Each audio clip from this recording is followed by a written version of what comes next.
Hello and welcome back to the First and 49ers podcast. I'm your host, Cole McMahon, and the 49ers finished their last preseason game of the year, beating the Chargers 30-23. It was a very punt-happy game. Jim Harbaugh coming back to the 49ers along with Trey Lance in San Francisco. The 49ers traded for Brian Robinson and Skyy Moore. Plus more on who's making the roster later on in this episode. Welcome back. Let's get right into it.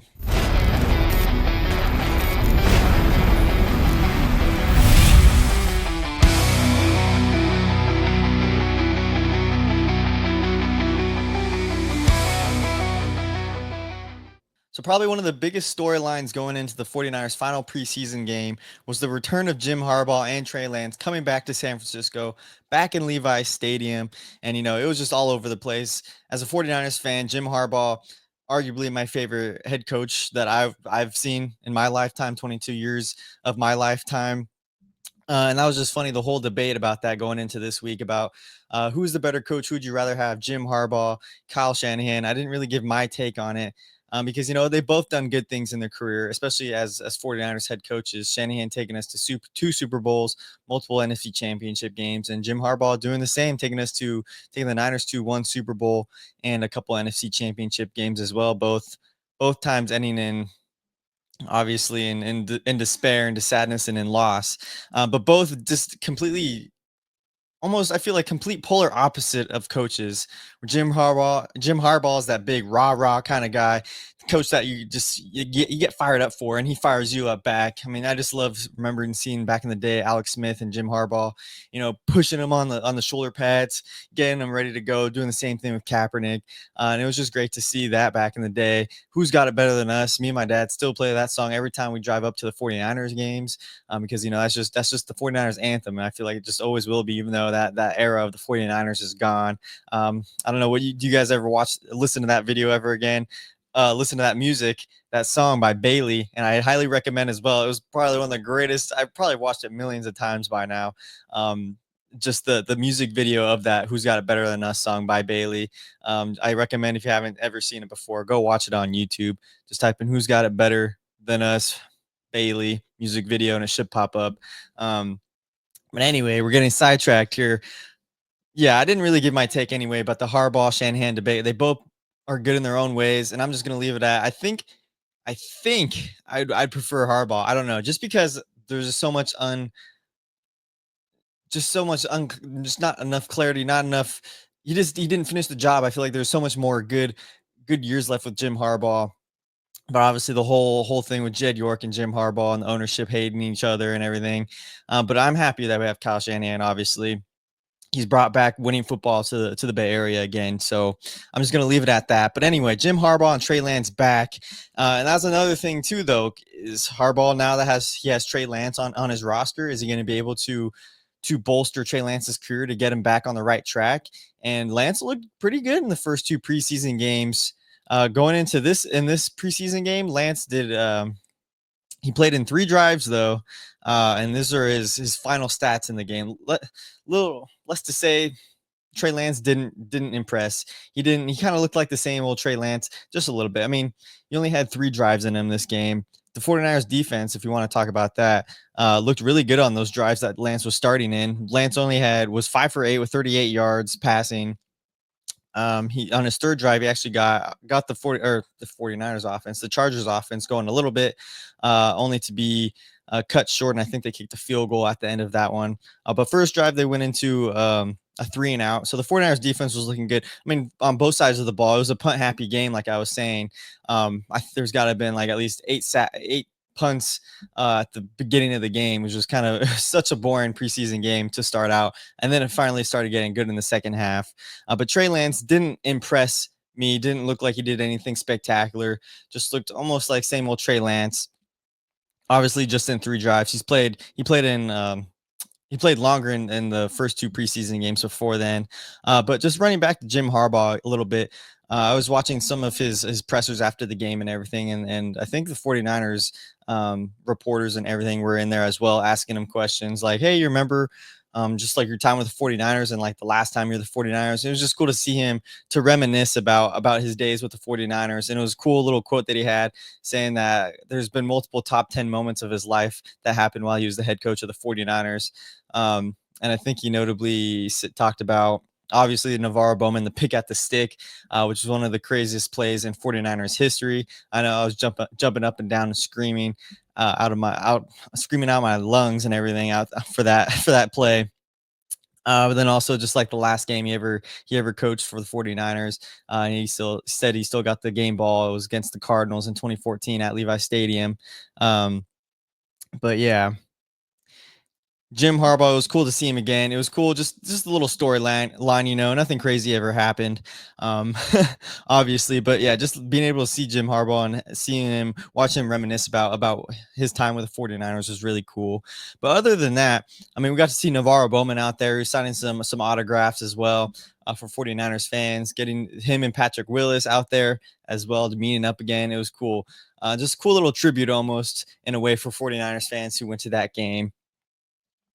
So yeah, 49ers Chargers, a lot of intertwined history, I feel like now with the two teams and all the pieces that are on the 49ers that are on the Chargers now and everything with Jim Harbaugh in that building. But overall, Trey Lance, 5 for 8, 38 yards. Didn't do anything crazy. I was kind of expecting him to ball out against the 49ers. That didn't happen. Get his revenge against the Niners. That didn't happen either. But that was just a small little sample size of what we got to see from Lance in this game. The 49ers trades. Now, this is the biggest news out of the last week of the preseason. The 49ers made two big enough trades for the start of this season. Nothing blockbuster or anything, but I mean, I think it's big enough that it's something to bolster the 49ers roster going into the season, as they're just so injury prone, so depleted right now. And the first one I want to get into is Skyy Moore, coming from the Chiefs. And I talked about this in a video when the 49ers just traded him. He didn't play really at all last season. I think he had three targets, 0 catches, absolutely did nothing. Former second round pick for the Chiefs. And the 49ers traded 7th round for him. And they swapped 7th round picks, and they traded a 6th round pick in 2027. The Chiefs did. And the 49ers received Skyy Moore. So Skyy Moore, in his debut with the 49ers, he essentially took over Junior Bergen's spot at kick return, at punt return, as he was the starting guy there. And he didn't do anything crazy. He's fast. He's a 4.3 kind of guy. I got to see some speed from him, but he didn't break away any big runs there or anything. And I think he was targeted 3 times in the game. He had 1 catch, I believe. And I think the first target he had, it would have been a great play, and he dropped it, though. Unfortunately, it was a diving play, tough catch and everything, but just seeing that drop where he probably should have caught it. It was kind of the MO of him on the Chiefs. That was kind of the biggest thing with Skyy Moore, is that he dropped a lot of passes in Kansas City. And that's something you hope not to see so much from on the 49ers. But he had talked about, I think, after the game, saying it's nice to be able to have a fresh start, with the new team and everything. Obviously, high expectations, being a 2nd round draft pick 3-4 years ago now. But Skyy Moore, I definitely see him as the 49ers return guy this season, and just as an added depth piece for the 49ers. I do expect him to make the roster, considering the 49ers made the trade. Possibly, you could get cut in the middle of the year, and it wouldn't be the biggest blow for the Niners, considering they got him for a bag of chips, But I see him taking right now. Essentially, he's in line for the starting spot over Junior Bergen for the return spot. And that's just a thing at the end of the game. Junior Bergen, who's on the cusp, of making the roster, not making the roster, getting cut and everything, and he muffs the punt. It was just so hard to see, and you just saw him. He just looked so distraught coming off the field onto the sideline there. Unfortunately, the 49ers 7th round pick. I don't expect him to make the roster, but we're gonna get all into the 53-man roster prediction towards the end of this episode. But yeah, that's Skyy Moore. Brian Robinson Jr. Now, I also made a video about him because there was rumors the Commanders were going to trade him to a team, and the Bleacher Report prediction was a 4th and a 6th round pick. The 49ers were going to trade for Brian Robinson, and they got him for a single 6th round pick. And I see this as an absolute steal. And after the game, Shanahan confirmed that this guy is going to be the 49ers running back too behind Christian McCaffrey. So Isaac Guerrero already is just got booted down a roster spot here. And Brian Robinson is coming in, and he's a big man. He's 228. And I mean, for a big man like that, he's got some speed. He's got a little bit of breakaway speed, but he's a bulldozer of a running back. He's gonna burst through the middle of the line, and he's gonna break some shit. He's gonna shed some tackles and get some yards per carry after that. So I'm really excited for this pickup that the 49ers had, considering also the running back room is also very injured. With Isaac Guerrero coming back from a shoulder injury, and he honestly looked like he re-aggravated it a little bit in this game. Jordan James, with the finger injury, and just a lot more injuries for the 49ers running back room. So I think it's going to be a great 1-2 piece, Christian McCaffrey and Robinson, to start this season out for the 49ers. And Robinson, let's hope it never happens this season. But if Christian McCaffrey goes down, Robinson is a bona fide first string running back, and he was for the Commanders. So I mean, I think that's just another added insurance for the 49ers if that is to happen. So Brian Robinson getting him for a 6th-round pick is just awesome to see. And now we can get into the injury report a little bit here. After the game happened, unfortunately, we have undrafted free agent cornerback Jacob Robinson, who's been having a great camp for him. Great preseason, and Shanahan didn't confirm, but he says likely that Robinson broke his forearm towards the end of this game, which he was having a good preseason, and I think he had a real chance at making the 49ers roster. Unfortunately, now he has a broken arm, and I think they'll probably put him on the IR, hopefully get to keep him around because he was looking really good out there. Wide receiver Jacob Cowing, confirmed by Shanahan, is probably going to be out around 6 weeks now with a hamstring injury. And I'm just going to be talking about that more on the 53-man roster prediction. And then Juwan Jennings, expected, according to Shanahan, he's expected to be ready for week 1. That's what Shanahan expects out of Juwan Jennings. Now, is it going to happen? Shanahan doesn't know, because he says, calf injuries can be tricky.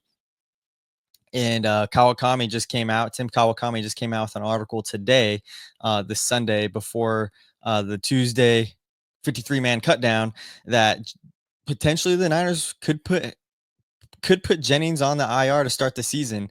And this comes with a lot of ramifications for Juwan Jennings, for the 49ers, who don't have a lot of healthy top-notch receivers ready for this roster to go. And this could be a tactic Kawakami was saying for the 49ers to be like, hey, like, we want you here and everything, but we're not going to give you a contract. So we're going to put you in the IR because you say your calf is injured. Now, if Jennings' calf really is continuing to linger and hurt him for this amount of time, then it makes sense they put him on the IR, but if it's not, if this is more about negotiations, in which it sounded like a lot more each day that it might be, it's a move that could hurt Juwan Jennings not being able to play for the first. I think if you go on the IR, you can't play for the first 4 games of the season. That would hurt his pocket going in to the season and to the next season. So it'll be interesting to see. And before the game as well, we had more wide receiver drama. Like it happens all the time for the 49ers. Did a little Jennings, it seemed like speculation that Jennings did a little Brandon Ayuk-esque kind of Instagram post before the game. I got to pull it up here to see what it says. I'll show it on the screen here. But, obviously it's just kind of like the subliminal messaging of what the 49ers are potentially doing to Juwan Jennings. And he posted a photo of Offset saying, "You effed around with the wrong dude. Hope your next guy is going to be great." And he has the song of Offset called "Move On." So I don't know what's going on with Juwan Jennings, if it is contract related, because then after the game, he posted this on his story, the 49ers final score. So I don't know, maybe he just likes that song. Who knows? I don't want to get into too much of that speculation, because I mean, plenty of times where people have their own lives, they can post whatever they want. And a lot of the times, I think Debo said it multiple times, where he posted something that a lot of 49ers people were like, "Oh, is this regarding the 49ers and everything?" And Debo was like, "We're just living our lives, It's like not everything's about the 49ers, about the team and all that." So enough said about Juwan Jennings there. Hopefully he's ready to go, like Kyle Shanahan said, for week 1. Hopefully his calf is going to be better. Hopefully it is. I don't know what you want more. Hopefully it is calf related, but hopefully he is healthy to go for the 49ers in week 1 because they definitely desperately need him going into the first game of the season. And then finally, on the injury report, Michael Williams and Upton Stout. Shanahan said they could return to practice this week, barring a workout that they should probably have already gone through this weekend, seeing how they progress through that. And if they look good in that, then they'll probably be ready to go, hopefully, for this week. Fortunately for the Niners and the entire NFL, we have 2 weeks until week 1. I think the 49ers, September 4th is the first game of the season. So they got 2 weeks, 2 more weeks for all the 49ers injured guys out there. Hopefully they can fully come back healthy and everything to go. So that's enough for the injury report for the 49ers. Let's start diving more into the 49ers game against the Chargers. 30-23 win. Standout players, the good and the bad out of the standouts. Number 1, I already talked about it, but it was Skyy Moore, and he was put on return duties. He had 3 receptions and 1 drop, reminiscent to his time in Kansas City, unfortunately. But Skyy Moore, I'm predicting it's looking like he's going to be the starting returner for the 49ers. And Junior Bergen's going to be out of the building. Wouldn't mind if he signed for the 49ers on the practice squad. I don't think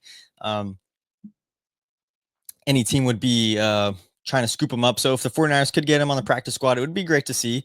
But yeah, unfortunately, I don't see Bergen making this roster. Number 2, Isaac Guerendo. Now he's back, like I said, coming back from his shoulder injury, and it looked like he re-aggravated it. He was shaken up after a punt. It looked like his shoulder when he was diving for a loose ball that Braden Willis picked up on that one punt return that was fumbled by the Chargers and picked up by Braden Willis there. Guerendo, he didn't look too great in this game coming back from his shoulder injury. Obviously, I think he's been practicing and everything because it's just been a shoulder, so he's been able to run and all that, but I mean, he had 8 carries for 13 yards. So that was only 1.6 yards per carry. He didn't look great. I don't know if it was more of the offensive line, but it just didn't look like the Guerendo that we saw from last season. And that's just seeing that kind of was concerning to me. But it's at the same time, like flipping the page, we have Brian Robinson now on the 49ers, who's going to be the second string running back behind Christian McCaffrey. So, I mean, having Guerendo now as the third string running back will be fine for the Niners. But yeah, he didn't look great. Obviously, he couldn't get anything going. He just couldn't find any holes. It seemed like didn't look like he obviously wasn't bursting for any yardage there. So that was unfortunate to see. But moving down to the next running back on this list, Jeff Wilson Jr. Now, he's a running back that actually did look good for the 49ers in this game. He had 11 carries, he had 41 yards, and he had 1 touchdown.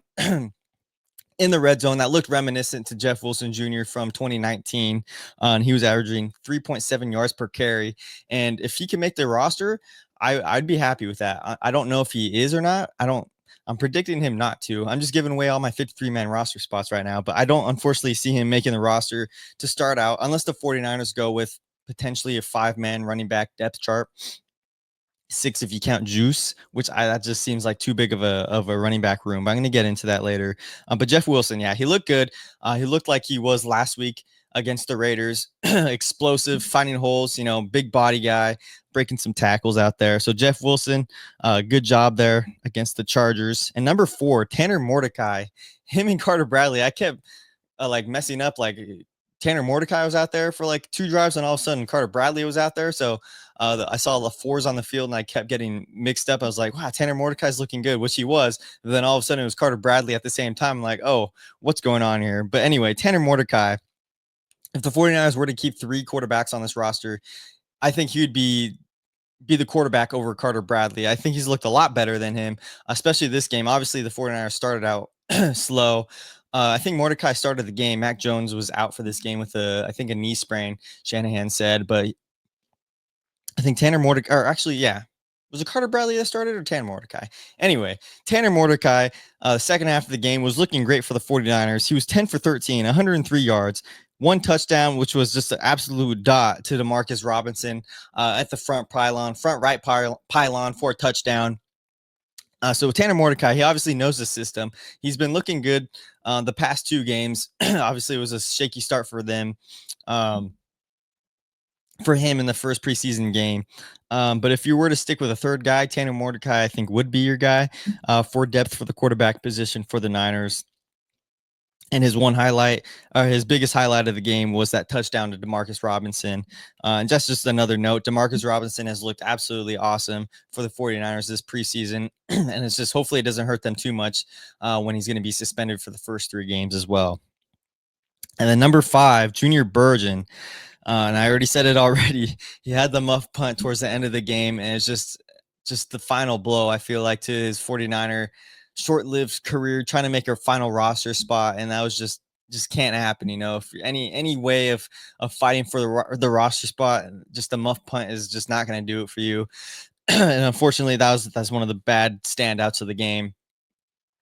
With the muff punt. So I don't expect Bergen to make the roster for the 49ers. And that was just the final blow for Bergen for this 53-man cut down.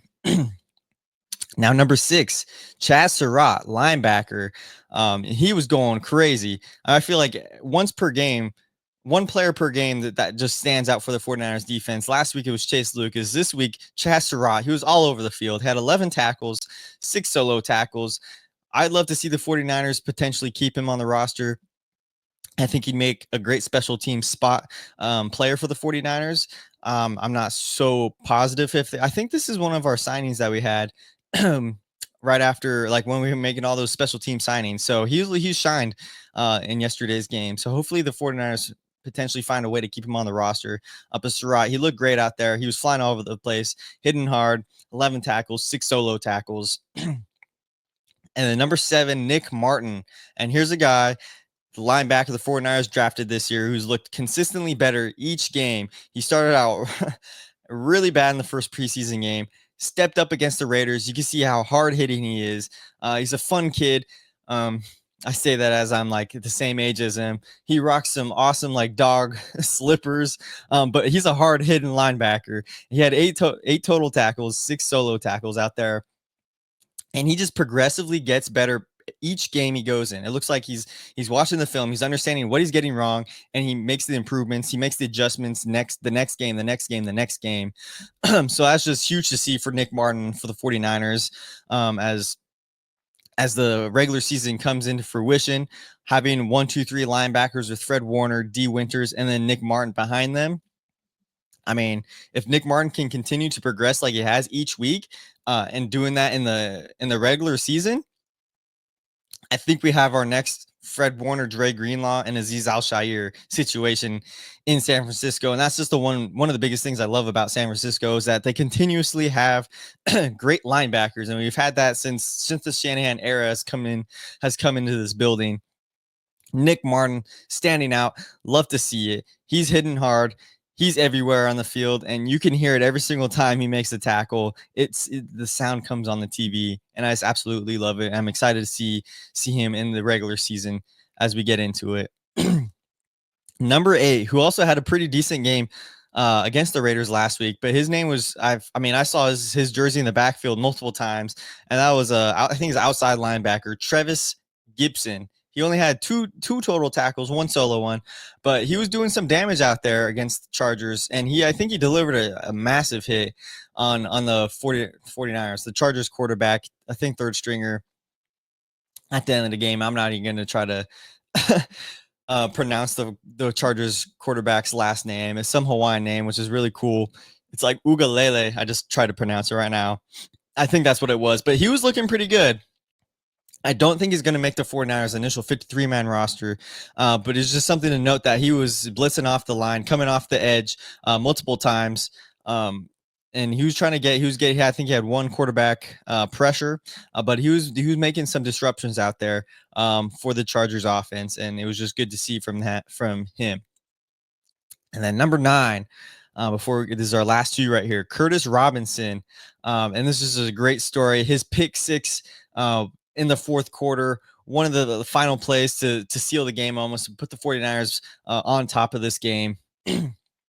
Curtis Robinson, if you guys don't remember, he tore his ACL, I think it was last season, and I was watching some of his pressers after the game, and he was talking about how tough it was to come back from this injury. It was a long process, and he was with Brandon Ayuk, and they're both encouraging each other. And Ayuk is just more than excited to see Robinson out there, actually finally finally being able to play again. And Robinson has been a good depth piece for the 49ers, a good special teams player for the past couple of years. So it was awesome to see him with the pick six there and hopefully solidify his spot on the 53-man roster. The 49ers knew what they had in him the past couple of years, and being able and seeing him be able to play at a pretty high level in last night's game as well with the pick six was awesome to see as well. So Curtis Robinson with the pick six, number 9 on the list for the 49ers standout players. And then unfortunately, I'm going to end this list with one of the biggest storylines that has been the 49ers this entire offseason. And it's on a negative note. But it's Jake Moody, man. This man is so inconsistent. He makes 59-yard field goals, and then he proceeds to miss extra points. He missed the first 49ers extra point of the game. After that, he was 1 for 1 on field goals, and then he missed here, and then he made every the rest of all the extra points in the game. So I think he was 3 for 4 in extra points. But Jake Moody, man, I don't know what the 49ers are going to do. I think they're sticking with him this season as of now. Shanahan talked about it also in the press conference that he's loved seeing what Jake Moody has done in this preseason. Obviously, he doesn't like the misses that he made. And I don't know if you guys saw on the broadcast, but I must have missed it. I saw it on Instagram and everything. But Shanahan just gave Jake Moody the most devious looking side eye ever after he missed the extra point. And Jake Moody walking on the sideline. It's just, you never know what you're going to get with Jake Moody when he goes out there. And, I'm clenching everything out there. Every time I see him, I'm clenching my butt cheeks, man. Because you don't know. Even extra points, he misses them and then proceeds, like I said, to make game winners, 59-yard field goals for the 49ers to win them. And, everyone was saying that might be the moment that Jake Moody's career just continues to skyrocket. He's not missing another field goal, not missing another extra point. And then he comes out here with the first extra point of the game. Not even close. Just shanks it out, I think, to probably the left side. But, man, Jake Moody is so bipolar, and it's just so frustrating to see. Just when the 49ers drafted him in the 3rd round, thinking, oh, yeah, this guy's going to be great. So if Jake Moody continues to struggle, if he struggles at the beginning of the season, who knows? I think we can expect possibly the 49ers to cut him and bringing in who was the 49ers, who was the field goal competition. I don't even remember his name now, but they might bring him in, that field goal kicker. I don't even know why I can't even remember his name now, but that's just what it seems like. That's just what it seems like in the NFL. It's just coming off, picking a guy up off the street, kickers, no name guys, and all of a sudden they're making 50-yard field goals and they're just hitting 100% every single day, 100% field goals every day. So that's Jake Moody there, guys. It's infuriating. It's comical at this point at the same time. And you just hope that he's not the reason why the 49ers lose games this season or potentially maybe lose out on a playoff spot or a playoff game, But then we could transition now into another cool story that happened in the final preseason game. And that is Terrell Owens' son. And he scored a touchdown for the 49ers, the final touchdown of the game to seal it for the win. And it was awesome to see him make that. I think it might have been his second catch of the preseason. And it was his first touchdown in the NFL. Awesome to see. I was super excited for him there. It was cool to hear on the TV as well. T.O. touchdown and Owens touchdown on the big screen. Obviously I was too young to remember those days with Terrell Owens, but it was cool to see. And Owens after the game also talked about how his dad, T.O., showed him a video of his first touchdown in the NFL. And so I feel like it was kind of like a little morale booster for T.O. in the final preseason game. So it was a cool story to see him get his touchdown there in the final preseason game, potentially ending his 49ers career in a little bit of glory right there. But yeah, T.O., awesome to see, man. And now I think we can transition over a little bit into the 49ers 53-man roster prediction. Now, this is just what I am thinking the 49ers are going to do, not what I want the 49ers to do. Some of it kind of is in a way, but this is just what I think the 49ers are going to be doing. And we'll start off with quarterbacks. I think the 49ers are only going to carry 2 quarterbacks on the roster.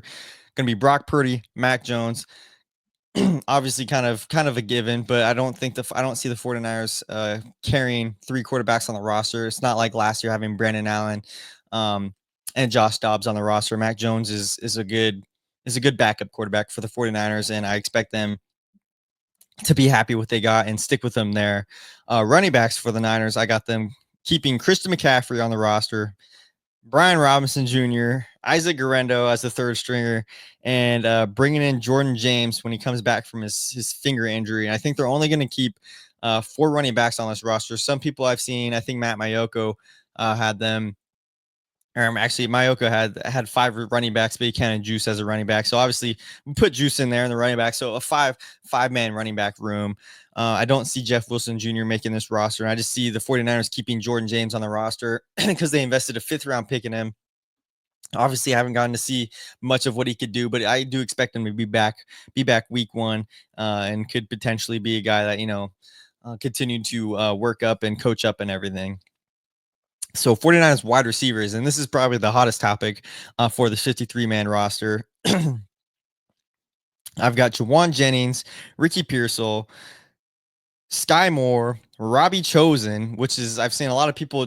I think Matt Mayoko chose Russell Gage, and I kind of based my roster and Matt Mayoko's. If you guys go look at it, they're really similar. I kind of used his as a basis for my roster, but he had Russell Gage in there, and I've got Robbie Chosen. Everyone's saying Russell Gage, Russell Gage. I haven't seen Russell Gage do that much in the preseason. I'm going to be honest with you. I've seen Robbie Chosen a lot more, and I'm just rooting for Robbie Chosen. He's got an awesome last name, but he's making a lot of big plays. He made a great play this last game as well. He had really strong hands, man. It was a catch and contact, big hit and everything, and he came down with the ball. I think the 49ers can use that at the beginning of the season with DeMarcus Robinson out. I like to see it. I think Robbie Chosen is making the roster over Russell Gage, but that's just what I'm thinking here. And then Jordan Watkins for the 5th receiver spot, who has that high ankle sprain. Potentially, I think he could be ready to go at the beginning of the season. But those are my 5 receivers. And I was going back and forth of whether the 49ers would have 5 or 6. But I think 5 is the way to go. And then obviously Jacob Cowan, the 49ers, I think are going to place him on the IR. I don't think they're going to cut him. I think they want to try to give him like the Jalen Hurd treatment almost and give him one more year to see if he could prove himself. But I think he'll go on the IR to start the season. And then Brandon Ayuk, obviously, he's going to be on the PUP list, so it's not counted towards the 53-man roster. And then also DeMarcus Robinson, he's going to be suspended, which is also not counting towards the 53-man roster there. We get into the tight ends now. This is going back and forth as well. A lot of people are saying 3 or 4 tight ends. I think the 49ers are only going to stick with 3 tight ends. I think they're going Kittle, Luke Farrell, and then this was between Jake Tungus and Braden Willis. And Willis had a good game yesterday, but I think overall Jake Tungus brings more to the 49ers. He could play tight end. He's been looking good as a 49ers backup fullback. And he could play in the special teams as well. So I think the 49ers are going with Tungus there for the 3rd spot. And then obviously I said Juice already. And right now we got 15 guys on the roster so far. The offensive line, I think the 49ers are going to be carrying 9 of them. We got Trent Williams, Ben Barge, Jake Brendel, Dominic Pooney, Colton McKivitz, Spencer Burford, Connor Colby, who's the 49ers undrafted gem, Drew Moss, who's I think is also 49ers undrafted gem. No, sorry, Connor Colby was drafted by the 49ers. Drew Moss, I think, is the undrafted free agent. And I had him. I was going back and forth between Drew Moss and Matt Hennessy. And then Nick Zakelj as well. I have him on the roster for the 49ers. And then suspended list, Isaac Alarcon. And then Austin, also added in Austin Pleasance there. I almost forgot about him because I was not at first making him on the 53-man roster, but I realized I only had, I think, 8 guys on here at first. And I think Austin Pleasance, obviously he was with the 49ers last year, would be making the roster as well. It'll be interesting to see because a lot of people are saying, I think Drew Moss, they don't think the Niners are going to keep him and going to keep, I think, Nick Zakelj over him or something like that. So I think they have Drew Moss not making the 49ers roster, but we'll see. On the defensive line, the 49ers, I got Michael Williams, Bosa, Huff, CJ West, Alfred Collins, Sam Okenyanu, Evan Anderson, who was my big toss-up, Jordan Elliott, and then Kalia Davis for the 49ers. And then Yetur Gross-Matos is on the POP list to start the year with a knee injury. Kevin Givens with a pec injury on the IR. And I think that one's pretty straightforward. There's a couple guys on there like Sebastian Valdez, who's an undrafted free agent. I hope the 49ers put him on the roster, but I have him, the 49ers potentially leaving him off. Hopefully he can get through waivers and put him on the practice squad, because I just have a feeling that they might go like over, they might have Evan Anderson over Valdez there, but we'll see. And then cornerbacks, I got the 49ers going 6 here with Lenore, Green, Stout, you're starting 3. And then Chase Lucas, who earned a roster spot last week. And then Dallas Flowers, undrafted free agent. And then Darrell Luter Jr. hasn't had a great preseason, I feel like. He had a pretty good game yesterday, but I think they might stick with him going into the season. And then obviously on the IR, undrafted free agent Jacob Robinson, who I don't know if all the IR is season ending or something like that, but I think if you put him on like the IR or whatever to start the season and can bring him back in, I think I could see him potentially taking the spot away from Darrell Luter, and the 49ers cutting Luter maybe potentially later on in the season. And then 49ers safeties, I got them going with 4 guys here with Jair Brown, Jason Pinnock, Marquis Siegel, 5th round gem for the Niners, and then Saron Neal, who I think is going to be a big time special teamer for the 49ers. Larry Krueger was talking to him after the game, saying that Brant Boyer was calling him a potential Pro Bowler on the special team side. And it was cool to see Saron Neal's energy and just talking about his position with 49ers, saying that, yeah, I just want to do anything I can to be on this roster and to help out this team and be the best special teamers, because he knows his role on this team. So it'd be great to see him there as the 4th man in the safety spot. And then Malik Mustafa up there on the PUP list with the knee injury, coming back from a torn ACL or ACL surgery. So it'll be interesting to see if who the 49ers would cut once Mustafa gets back in later on in the season there. And then finally, obviously, special teams, we got Jake Moody, Thomas Morstead, and John Weeks. I think Jake Moody is probably the most conflicting 49er on this 53-man roster, whether 49ers should keep him or not. But yeah, that is my 53-man takeaway, a 53-man projected roster for the 49ers going in to the final roster cut down day, which is going to be on Tuesday, guys.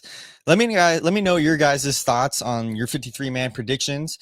Who do you think is going to make it? Who do you think on my roster isn't going to make it?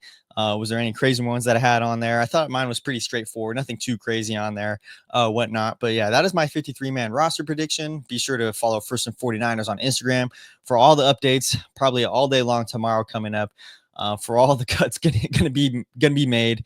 Talk about Black Monday. And yeah, all that and more, guys. We got 2 weeks until the real season, the regular season, and I'm stoked for it. I was tired of preseason in the first 2 quarters of this last game. It's just preseason football can be nagging, and this game, I think the game lasted like 3 hours long. It was too long to be a preseason game. It's nice to see the 49ers get out on top. Fun storylines with Jim Harbaugh, Trey Lance, the Tariq Owens touchdown. I love the Tanner Mordecai to Marcus Robinson touchdown as well. So we covered a lot today, guys. Just continue to make sure you follow First and 49ers on Instagram, TikTok, and subscribe on my YouTube, guys. Road to 500 subscribers on here. Road to 6,000 right now on Instagram. Bigger picture, we're looking for 10,000, obviously. Going to be consistent on there all season long. Make sure to continue to follow on X and everything, guys. So thanks for following along. We got big things that come in this season for the First and 49ers podcast. We're going to have some guests on this season. Going to have different shows on this season, guys. Potentially going live for the first time this season, guys. But yeah, that's all for this podcast. Fun preseason for the 49ers. Hopefully the injuries stop now going into the regular season, and the 49ers will have a relatively healthy season going into it. But that's going to do it, guys, for the First and 49ers podcast. I'm Cole McMahon. Go Niners and stay faithful, baby. Talk to you guys later. Touchdown! San Francisco!